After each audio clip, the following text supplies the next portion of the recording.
శ్రీనివాస్ రెడ్డి గారికి ఒక చిన్న సూచన. మాలాంటి వాళ్ళం 365 days ఏదైనా కార్యక్రమాలు ఆక్యుపైడ్ ఉంటే తప్ప అదర్వైజ్ 365 days మీ డిస్పోజల్లో ఉండమని తెలియజేస్తున్నా. మాకు ఇంకో పని ఉండడం కాదు, మాకు ఒకటే పని ఉంటుంది. మళ్ళీ అందులో ఈ మధ్యలో కొంచెం బాధ్యత పెరిగినట్టుగా భావిస్తున్నాం. జనరల్గా ఈ మధ్య కాలంలో ప్రధానమంత్రి గారు ప్రపంచ వేదికల మీద which is the richest country in the world, ఏ దేశానికైతే యువశక్తి కలిగి ఉంటుందో ఆ దేశమే రిచెస్ట్ కంట్రీ అని. చిన్నప్పుడు స్కూళ్ళల్లో పెద్దలు ఎప్పుడు ఒక మాట మాట్లాడుకుంటారు, పడుసునాడు కన్నా పిల్లలైనా ఉండాలి, పడుసునాడు సంపాదించిన డబ్బైనా ఉండాలి. అంటే మానవ సంపదని ధనంతో ఆస్తితో పోషించాలి.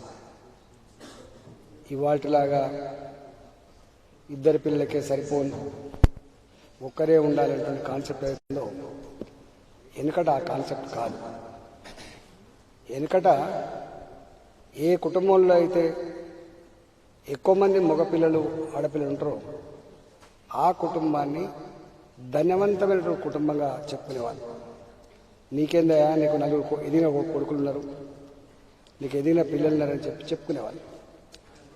అంటే యువశక్తిని, మానవ శక్తిని అవుతుంది. మంచిగా వస్తుందా?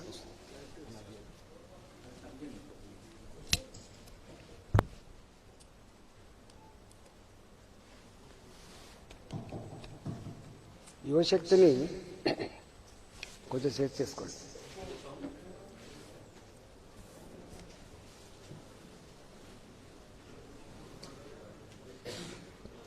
ప్రపంచంలో ఏ దేశమైతే యువశక్తి కలిగిన దేశం ఉండదో ఆ దేశం రిచెస్ట్ కంట్రీగా మనం భావిస్తాం. నేను ఇంతకుముందు చెప్పినట్టుగా స్వయంగా నరేంద్ర మోడీ గారు ప్రపంచంలో అతివేగంగా పురోగమిస్తున్న దేశం భారతదేశం అని చెప్తాను. దానికి కారణం ఏంటంటే ప్రపంచంలోనే అత్యధిక యువశక్తి కలిగిన దేశం భారతదేశం అని. మీరు చైనా అంత పురోగమిస్తున్న దేశమైనప్పటికీ కూడా చైనాలో వృద్ధుల శాతం ఎక్కువ ఉంది.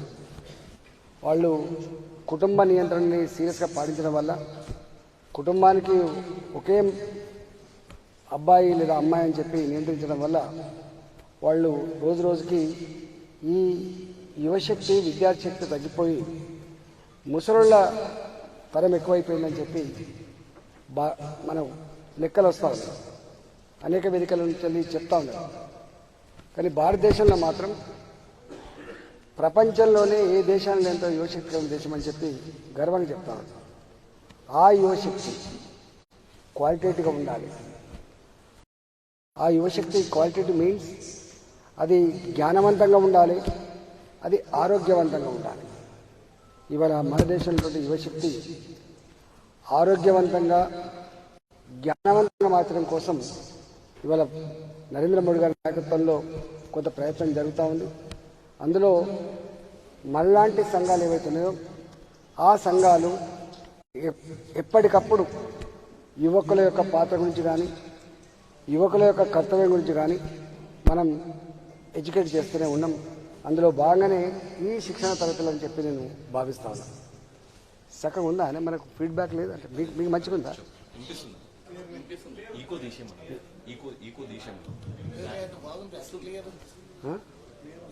మనకు ఫీడ్బ్యాక్ లేదు, డాష్ ఫీడ్బ్యాక్ లేదు.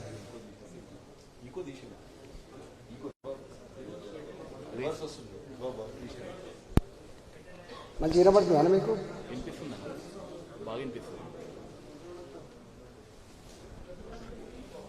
ఇవాళ ఆ యువత పెడమార్గంలో పోకుండా ఆ యువత ఈ దేశ పురోగమనంలో, ఈ దేశ ఆర్థిక పరిపుష్టిలో భాగం పంచుకునే కర్తవ్యం. అన్నిటికీ మిక్కిలి దేశం అంటే కేవలం ఆర్థిక శక్తి మాత్రమే కాదని, దేశం అంటే ఎథిక్స్, వాల్యూస్, సిస్టమ్స్, మానవ సంబంధాల పరిపుష్టి, ఇవన్నీ కలగలిస్తేనే వ్యవస్థ అని చెప్పేది భావిస్తున్నామో, ఇవాళ యువత